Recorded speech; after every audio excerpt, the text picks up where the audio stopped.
हमारे YouTube channel DJ Lavkesh भाई को लाइक सब्सक्राइब करना ना भूले।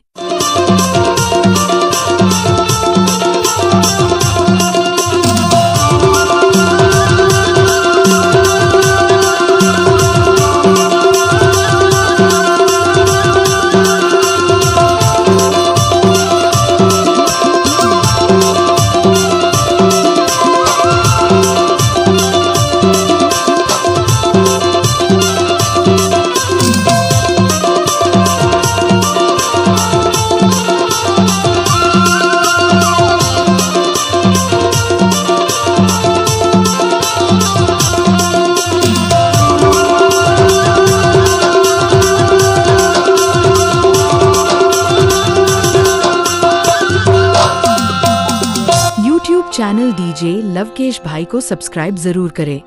मुलाद के दबगला सरकार था, मुलाद के दबगला सरकार था, मुलाद के दबगला सरकार था, मुलाद के दबगला सरकार। डीजे लवकेश। अरे सुनना सुनना सुनना, अरे काई बताना। अच्छा मोला देख के गई था। हाँ अरे करे ले कई थर पागली का कही था। मुलाद के दबगला सरकार था, मुलाद के दबगला सरकार था, मुलाद के दबगला सरकार था, मुलाद के दबगला सरकार। अरे सुन तो वो का ये कारण हाँ माला का मच रहा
आपने सुना होगा लवकेश डीजे का नाम।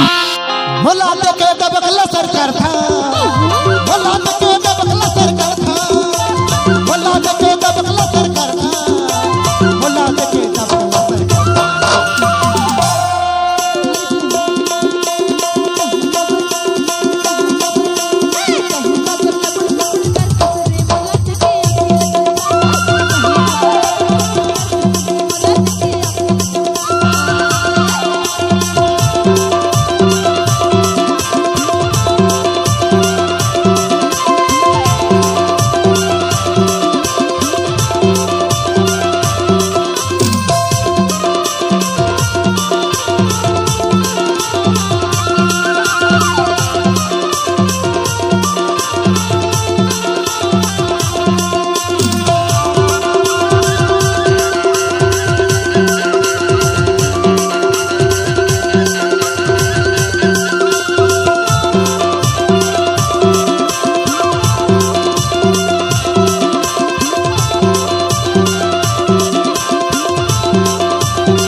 डीजे लवकेश आपका हार्दिक स्वागत करता है।